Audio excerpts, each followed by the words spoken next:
নমস্কার, সান্দন টিভিতে স্বাগত। সঙ্গে রয়েছি আমি মণিদীপা। চলে যাচ্ছি বিস্তারিত সংবাদে।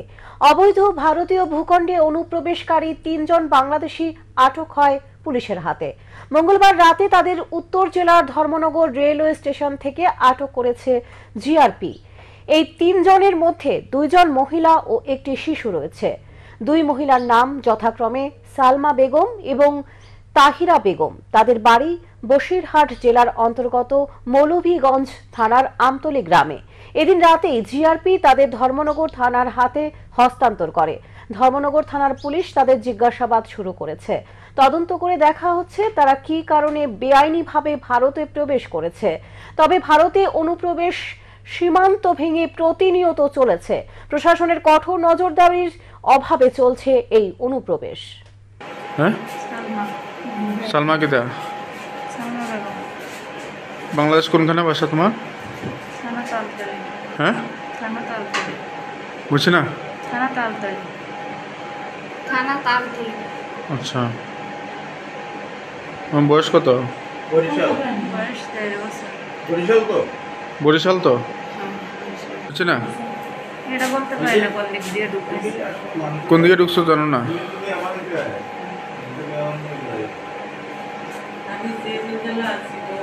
আপনার নাম? হ্যাঁ, তাহের। তাহেরা। আপনার বাসা?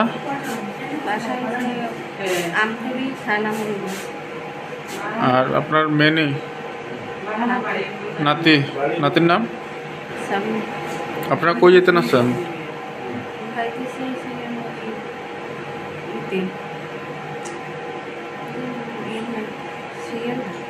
হ্যাঁ, শিয়ালদা। এখানে কি আপনার রিলেটিভ আছে কেউ? হ্যাঁ, দালাল করতে দোষেন আপনারা?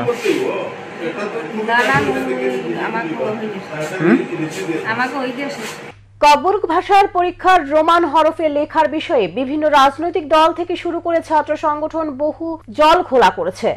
গত কয়েকদিন সংবাদের শিরোনামে স্থান নিয়েছে তাদের ককবরক পরীক্ষার রোমান হরফে লেখার দাবিতে আন্দোলন। কিন্তু ছাত্রছাত্রীদের স্বার্থে এই বিষয়ে স্পষ্টীকরণ দিলেন ত্রিপুরা মধ্যশিক্ষা পর্ষদ সভাপতি ডক্টর ধনঞ্জয় গণ চৌধুরী। তিনি বলেন, ককবরক ভাষার লিপির বিষয়ে বিদ্যালয় শিক্ষা দপ্তর থেকে সিবিএসই বোর্ডকে চিঠি দেওয়া হয়েছিল। তারপর এই বিষয়ে খোঁজ নিয়ে জানা যায় সিবিএসই থেকে এখন পর্যন্ত কোনো সিদ্ধান্ত জানানো হয়নি। এই অবস্থাতে ত্রিপুরার মধ্যশিক্ষা পর্ষদের কোনো সিদ্ধান্ত নেওয়ার ক্ষমতা নেই। তাই যতক্ষণ না পর্যন্ত সিবিএসই থেকে কোনো চূড়ান্ত সিদ্ধান্ত না আসে ততক্ষণ পর্যন্ত ত্রিপুরা মধ্যশিক্ষা পর্ষদে প্রথম থেকে যে ব্যবস্থা চালু আছে সেই ব্যবস্থা চালু থাকবে। উল্লেখ্য, পর্ষদ সভাপতি সম্প্রতি এক সাংবাদিক সম্মেলনে জানিয়েছেন, ছাত্রছাত্রীরা যদি বাংলাতে পরীক্ষায় লিখে তাহলে খাতা মূল্যায়ন করতে সুবিধা হবে। পর্ষদ সভাপতির এই বক্তব্যের পর সাংবাদিক সম্মেলন সহ পর্ষদের অফিসের সামনে বিক্ষোভ কর্মসূচিও সংগঠিত করেন কিছু রাজনৈতিক দল। তবে ছাত্রছাত্রীদের পরীক্ষার প্রাক মুহূর্তে যেভাবে জল ঘোলা হচ্ছে তাতে এর প্রভাব পড়তে পারে ছাত্রছাত্রীদের উপর। তাহলে ছাত্রছাত্রীদের জীবন নিয়ে খেলা হবে। তাই প্রশাসনিক কাজে ইতিমধ্যে হস্তক্ষেপ না করে ছাত্রছাত্রীদের ভবিষ্যতের কথা চিন্তা করা প্রয়োজন। ককবরক ভাষার লিপির ব্যাপারে স্কুল এডুকেশন ডিপার্টমেন্ট থেকে সিবিএসইতে চিঠি দেওয়া হয়েছে।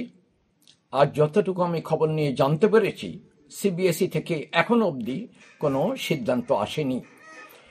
ঠিক এই অবস্থাতে ত্রিপুরা মধ্যশিক্ষা পর্ষদের সিদ্ধান্ত নেওয়ার কোনো অবস্থা নেই, কোনো ক্ষমতাই নেই।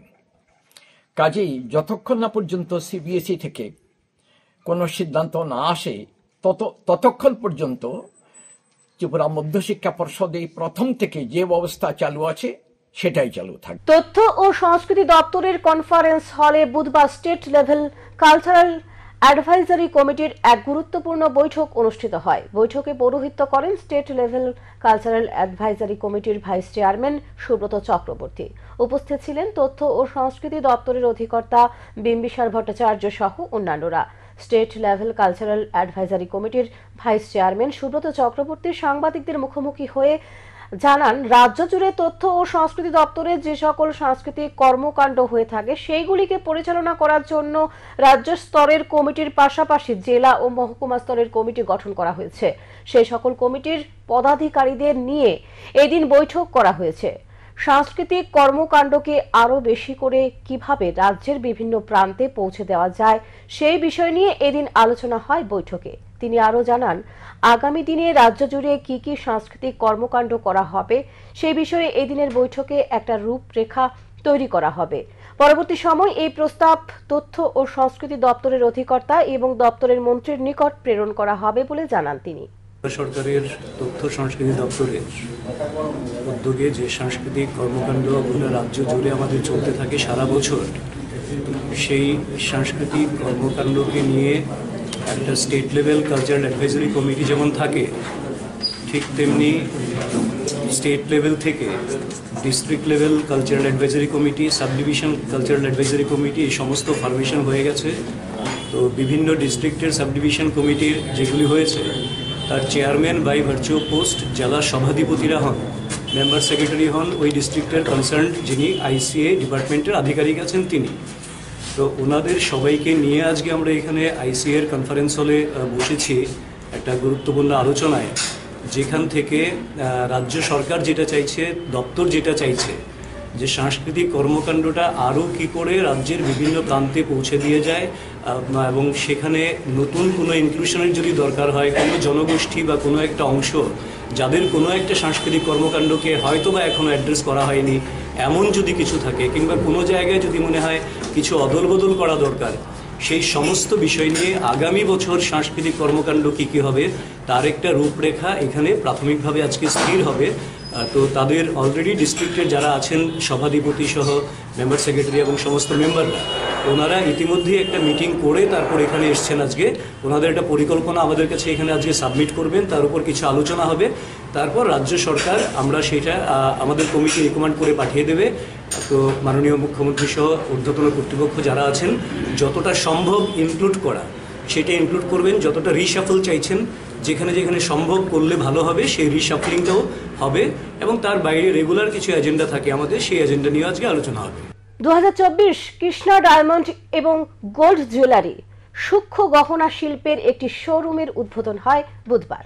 এই উদ্বোধনী অনুষ্ঠানের মাধ্যমে কৃষ্ণা ভারত জুড়ে তার 18তম শোরুম চালু করেছে। অনুষ্ঠানে অর্থমন্ত্রী প্রণজিৎ সিংহ রায় এবং আগরতলার মেয়র দীপক মজুমদার সহ কৃষ্ণায়ের প্রতিষ্ঠাতা ও ব্যবস্থাপনা পরিচালক ঘনশ্যাম ঢোলাকিয়া সহ বিশিষ্ট ব্যক্তি উপস্থিত ছিলেন। অনুষ্ঠানে কৃষ্ণায়ের প্রতিষ্ঠাতা ও ব্যবস্থাপনা পরিচালক ঘনশ্যাম ঢোলাকিয়া বলেন, কৃষ্ণা উত্তরাধিকারকে প্রাণবন্ত শহর আগরতলায় প্রসারিত করা একটি সম্মানের বিষয়। চমৎকার এবং খাঁটি গহনা সরবরাহ করার জন্য কৃষ্ণা প্রতিশ্রুতিতে অটুট। কৃষ্ণা ডায়মন্ডসের ডিরেক্টর মিস্টার পরাগ শাহ বলেছেন, আজকে কৃষ্ণা ডায়মন্ডসের জন্য একটি উল্লেখযোগ্য মাইল ফলক হিসেবে চিহ্নিত করা হয়েছে, কারণ গর্বের সাথে ভারতে 18তম শোরুম এবং উত্তর পূর্বে একটি শোরুম খোলার ঘোষণা করেছে। মন্ত্রী প্রণজিৎ সিংহ রায় বলেন, আগামী দিনে তারা সঠিক পরিষেবা মানুষকে দিয়ে অগ্রসর হবে এবং সকলকে তিনি শুভেচ্ছা জানান। এটা অন্যতম একটা দিন আজকে এখানে এইচকে গ্রুপ, রানীকৃষ্ণ গ্রুপ, যার কিষান ডায়মন্ড এবং জুয়েলারি সারা ভারতবর্ষের সঙ্গে 18তম এই তাদের এই শোরুম তারা এখানে ওপেন একটু আগে হয়েছে, যেটা অত্যধিক গর্বের বিষয় যে নর্থ ইস্টের মধ্যে এটাই প্রথম। এর আগে নর্থ ইস্টের মধ্যে কোথাও কোনো শোরুম হয়নি। তো স্বাভাবিকভাবেই এটা খুব আনন্দের বিষয়। রাজ্যের যে আমাদের ছোট্ট ত্রিপুরা রাজ্য, মাতা ত্রিপুরা সুন্দরীর এই পবিত্র ভূমি, এবং এটা আমরা ডে বাই ডে এটা আমরা বিভিন্ন ডেভেলপমেন্টের দিকে এগিয়ে চলেছি। এবং এটা আপনারা সকলে জানেন, কোনো একটা সময় উত্তর পূর্বাঞ্চল, ভারতবর্ষের উত্তর পূর্বাঞ্চল সবসময় একটা পিছিয়ে পড়া আমাদের ছিল, যেটা আমাদের যশস্বী প্রধানমন্ত্রী নরেন্দ্র মোদীজির নেতৃত্বের গত 10 বছর সরকারে, যেখানে এই নর্থ ইস্টে একটা অভূতপূর্ব উন্নয়নের রূপরেখা, কমিউনিকেশন, এয়ার কানেক্টিভিটি সমস্ত রেল কানেক্টিভিটি শুরু করে ন্যাশনাল হাইওয়ে সমস্ত কিছুর সঙ্গে একটা আলাদা একটা মাত্রা পেয়েছে। অটো গাড়ির ধাক্কায় আহত দুজন। ঘটনা মেলাঘর ইন্দিরানগর মেলাঘর সোনামুড়া মূল সড়কে। ঘটনার বিবরণে জানা যায়, উদয়পুর পালাটানার জাবেদ হোসেন ও সেলিম মিয়া মনার চোখ নেপকো থেকে দায়িত্ব পালন করে উদয়পুর পালাটানার নিজ বাড়ির উদ্দেশ্যে রওনা হয়েছিলেন। যখন মেলাঘর ইন্দিরানগরে আসে তখন মেলাঘর থেকে আসে ধাক্কা দিয়ে পালিয়ে যায় একটি অটো গাড়ি। ঘটনাস্থলে বাইকে থাকা জাবেদ হোসেন ও সেলিম মিয়ার মূল সড়কে লুটিয়ে পড়েন। খবর দেওয়া হয় মেলাঘর দমকল কর্মীদের। খবর পেয়ে দমকল কর্মীরা ঘটনাস্থলে এসে আহতদের উদ্ধার করে নিয়ে যায় মেলাঘর হাসপাতালে। একটু আগে একটা কল পাইছি, একটা বাইক অ্যাক্সিডেন্ট হয়েছে। আমরা গেছি ইন্দ্রনগর পুলিশে কইছে তারা, আমরা গেছি আমরা এখানে দুজন পাইছি, আমরা এখানে দুজন ক্যাজুয়ালিটি পাইছি। আমরা তার নাম, একজনের নাম হইল গিয়ে সেটা জবির হোসেন, আরেকজন হইল গিয়া সেলিম মিয়া। আমরা দুজনটা পাইছি, আমরা তারা আইনে সেটা আমরা মেলাঘর হসপিটালে আমরা পৌঁছাই দিচ্ছি। বাড়ি কোন জায়গাতে? বাড়ি পালাটানা। পালাটানা। হ্যাঁ। কি লোকে বাড়ি দেখাইছে? আমরা তো দেখছি না, কিন্তু তারা এখানে পাবলিক হইতেছে একটা অটো তারা বাড়ি দিচ্ছে। এরা কি দাঁড়ানো ছিল? তারা দাঁড়িয়ে ছিল, তারা কইছে কোনো বুঝ নাই, তারা দাঁড়িয়ে আসলো। এখানে কথা বলছে এই অটোটা ওভারটেক করেছে, গেছিরা এখানটা বাড়ি দিচ্ছে। ঘটনাটা হয়েছিল সোনামুড়ার দিকে থেকে একটা বাইক আসছিল, মেলাঘর দিক থেকে অটো যাচ্ছিল। অটো গাড়িটাকে ওভারটেক করার সঙ্গে সঙ্গে বাইকটা ধাক্কা লেগে পড়ে যায়। 3 জন লোক আহত হয়েছে। একদম দোকানের সামনে দাঁড়ায় রয়েছে আমরা সাইকেলে, একদম মানে জিরো কাটা আর কি যাবো। আমি ডিউটির থেকে তার শুধু টাকাটা নিতাম বাইক আর আগে বাড়ি গেছি ডিউটি। আপনার কি দাঁড়ান আসলে? হ্যাঁ, একদম দোকানের সামনে দাঁড়ান না। কোন ইন্দ্রনগর? হ্যাঁ, অটোটা এইদিকে থেকে গেছে। অটোটা কোন দিকে যাইতে? অটোটা সোনামুড়ার দিকে যাইতেছে। সামাজিক ন্যায় বিচার ও ক্ষমতায়ন মন্ত্রকের উদ্যোগে শিশু উদ্যানে শুরু হয়েছে দিব্য কলা মেলা। গত 6 ফেব্রুয়ারি থেকে শুরু হয়েছে এই মেলা, চলবে আগামী 11 ফেব্রুয়ারি পর্যন্ত। মেলার বিভিন্ন রাজ্য থেকে দিব্যাঙ্গন শিল্পীরা তাদের উৎপাদিত পণ্য নিয়ে যাতে মেলায় অংশ নিয়েছে। তাদের উৎপাদিত পণ্য উৎসাহ দিতে দেশের বিভিন্ন শহরে ও এই ধরনের মেলার আয়োজন করা হচ্ছে বলে সাংবাদিক সম্মেলনে জানান উদ্যোক্তারা। বুধবার আগরতলা প্রেস ক্লাবে হয় এই সাংবাদিক সম্মেলন। एक नोडल एजेंसी है जो कि ये दिव्य कला मेला जो आपके यहाँ चिल्ड्रंस पार्क में कल उद्घाटन हुआ इसका, उसका हम लोग नोडल एजेंसी है अरेंज करने के लिए। ये जो दिव्य कला मेला आप देख रहे हैं चिल्ड्रन पार्क में कल से, जो ऑनरेबल मिनिस्टर प्रहलाद नाथुर ने और टिंकू राय जी ने आकर के इनॉग्रेट किया, तो ये इस तरह का मेला ये 14वां मेला है। এখনকার মতো সংবাদ এখানে শেষ করছি। পরবর্তী সংবাদ দেখবার জন্য চোখ রাখুন স্যান্দন টিভির পর্দায়। নমস্কার।